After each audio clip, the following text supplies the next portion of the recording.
The Iceberg Hermit, Chapter 19. And so Alan stayed on with his friends. The seasons passed, and he slowly grew more skilled at hunting and fishing, in the customs and ways of the tribe. He learned to speak the language well enough so that everyone understood him. Now that he no longer had Nancy to look after, he moved in with Irik and his wife Lefa and Lefa's mother Neopik. Also staying with Irik was Herod, who was the grandfather of Irik and Krukvik.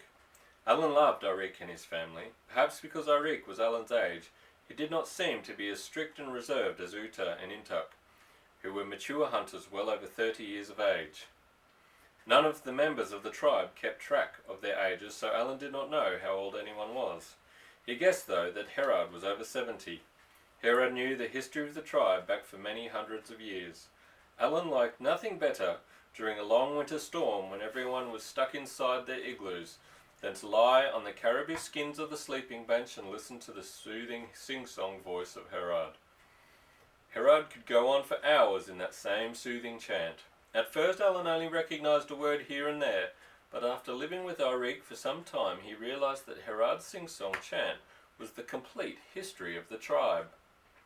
He realized too that when Herod died, Irik would be the one to chant the tribe's history, so that everyone would remember where they had come from and what adventures had befallen them. And although Irik gave no sign that he was learning the history by heart, he had heard it so often that he knew the legend word by word without even realizing that he had it memorized. There was one phrase in the legend that kept occurring again and again. That was the sentence, "But we have now lost the knowledge of those things." One day Alan listened more carefully than usual to Herod's chant, especially the parts that were followed by the sentence, "But we have now lost the knowledge of those things." When Herod finally finished the legend, Lefa handed the old man a bowl of caribou soup. Alan watched Herod and carefully examined his features. The full flowing white beard, the round pale blue eyes, the high forehead and cheekbones, the pointed chin.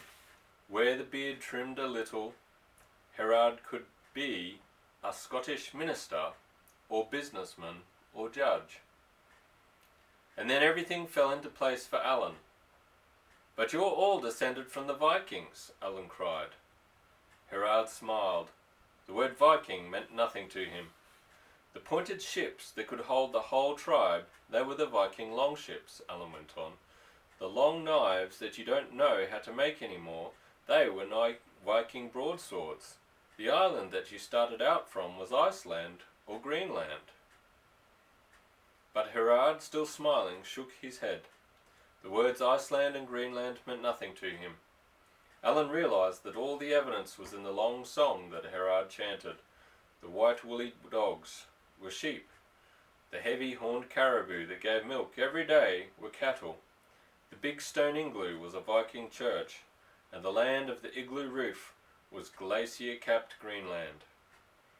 There was even an explanation of why the Greenland Vikings had disappeared from their two large settlements, as Herod's legend told of bands of hungry polar bears that swept down, winter after winter, and scattered his people. Alan was sure that he was living with a tribe of people who were descended from the Greenland Vikings. And Herod's story solved a lot of other puzzles for Alan. He now understood the early form of Christianity practiced by the tribe. They had not been recently converted at all, but had held on to their Christian beliefs for many centuries. It was only natural that some of those beliefs would have changed over the years, would have become more simple and primitive, and the song also explained why the tribe had very little to do with other Eskimos. They knew they were different from the Eskimos, and the Eskimo tribes they encountered knew it also, so that there was little mixture between the two peoples. In fact, in all the time Alan stayed with them, he only knew of one meeting with Eskimos, and he had not been present at the time. Summer came again, and passed, and came once more. Often Alan feared that he would never leave the Arctic. He was becoming so used to the Eskimo way of life, his memories of Aberdeen grew dimmer and dimmer. The strangest thing of all was that he had trouble remembering Nancy's face. Sometimes he would sit for hours trying to make a picture of that face suddenly appear in his brain, and yet he could recall his mother's face quite easily, or the faces of his sisters, or even the pinched-in tight-lipped face of Master Duff. But it was Nancy's face he wanted to recall, and when he couldn't, it made him very unhappy and depressed. Sometimes, to keep up his spirits, he imagined what his homecoming would be like. He would walk up Princess Street to McLean's drapery shop. For a moment or two he would stand outside looking through the window, then he would spot her, standing behind the counter where the rolls of different cloth were sold. She would be rolling white muslin out from a bolt, measuring 3 feet at a time from the yardstick nailed to the counter. He would watch her for several moments, then walk into the shop and go back to her counter. He would stand for a moment while she swiftly scissored through the muslin and folded the material. Then she would look up to see a tall, blonde-bearded man she had never seen before. "May I have a penny's worth of velvet ribbon?" he would ask. She would go to the ribbon shelf and measure him his velvet. Something vaguely familiar about him would bother her, something about his eyes. "And a penny's worth of red satin ribbon," he would say when she laid the velvet in front of him. And now she would be thinking of her first love, that boy who used to spend so much time in the shop buying ribbons as an excuse, her velvet lad who never came home from the sea. And when the satin ribbon was laid in front of him, he would ask for a penny's worth of green silk ribbon. Sometimes it was at this point that she finally recognized him and cried out his name, as though she was seeing a ghost. But sometimes Alan would let the mystery drag out a little more, and his next request would be yet another penny's worth of ribbon as a present for his sister. At the mention of his sister, Nancy would finally realize who he was. Yes, he knew such daydreaming was silly, but it helped to pass the time and keep up his spirits, and sometimes he would imagine a meeting with Bunty Duff. He would catch the master by the throat and shake him and ask, "How much brains does it take to live all alone on an iceberg for 2 years? How much brains does it take to live with Eskimos and learn their language and their way of life?" In contempt he would fling the master away from him.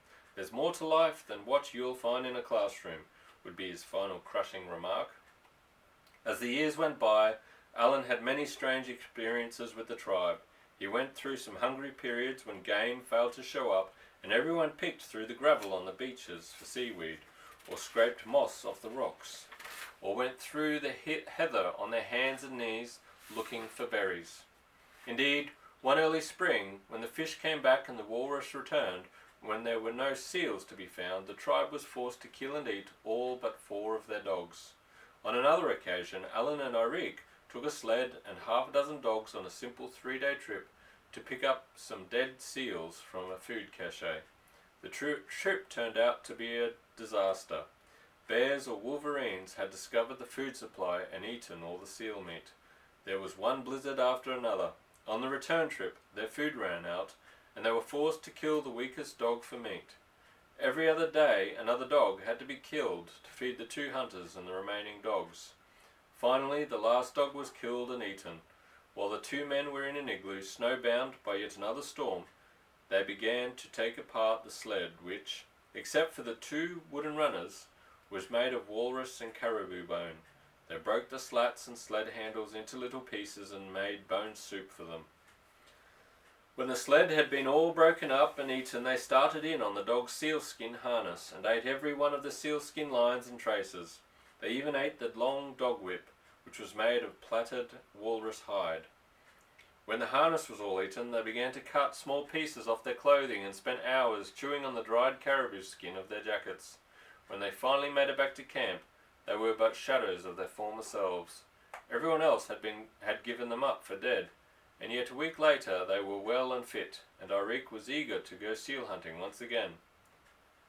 But on that one trip they had eaten their 6 dogs, the dog's harness, the sled, their caribou skin blankets, a snow knife made from a caribou shoulder blade, and even some of their own clothing.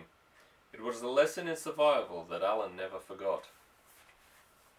One late summer, Alan was in camp with the women and children when the returning kayaks of Intuk, Uta and Krukvik were spotted on the water. The 3 hunters had gone off on a 2-day trip to see if any caribou could be found. Everyone ran down to meet the returning hunters, and Alan helped carry the kayaks up on the beach.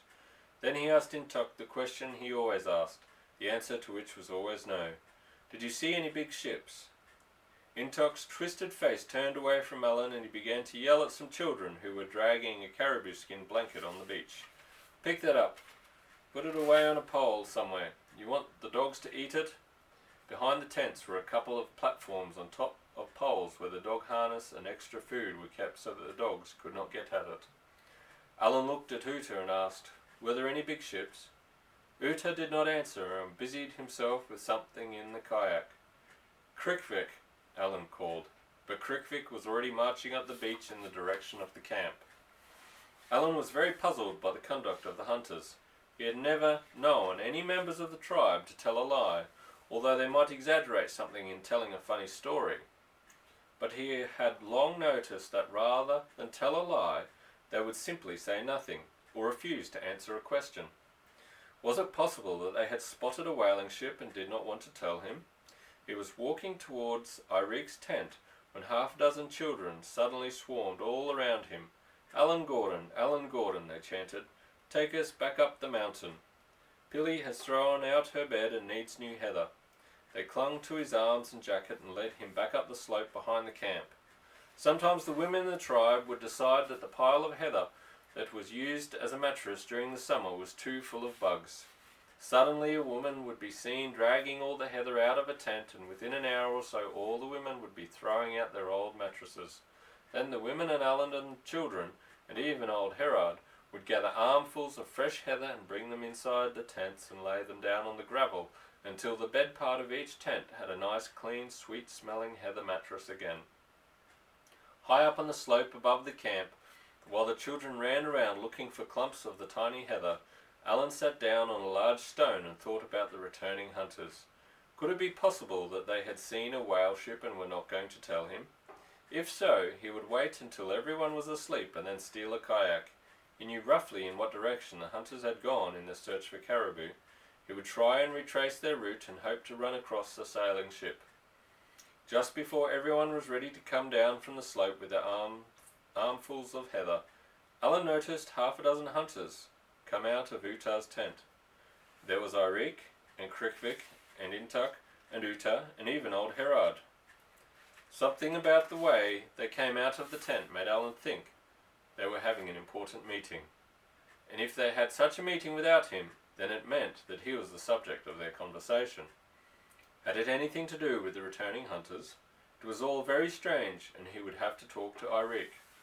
For one thing, Alan could not understand why no whale ships had been spotted by the members of the tribe.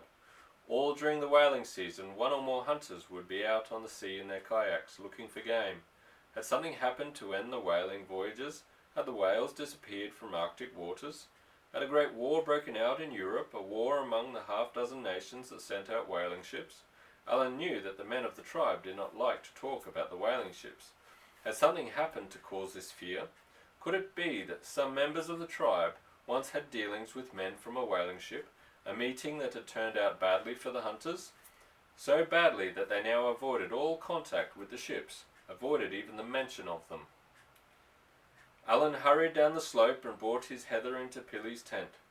The children followed him, and for half an hour he played with the youngsters in the piled-up heather, wrestling with them, pretending that he was a bear and they were hunters, or he was a walrus trying to overturn their kayaks. But finally Pilly got annoyed with their play and chased everyone outside. Alan made his way to Irik's tent.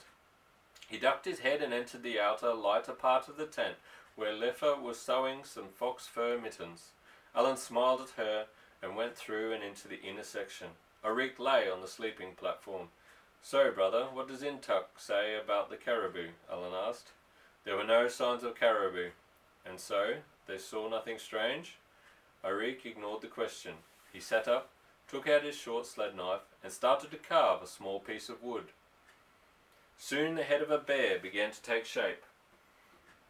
Alan waited. Irik would speak when he was ready. Finally Irik asked, "You still want to go back to your own land?" "Yes." "You do not like it with us?" "I want to see my own people again." "You will not take a wife from among us?" "No. There is a woman at home who is promised to me," Alan said. Yes, Irik understood that. In the tribe, marriages were sometimes arranged many years in advance, and children as young as 4 or 5 were often promised to each other in marriage by the parents. They saw large boats, Arik said. Boats? Sailing ships? How many?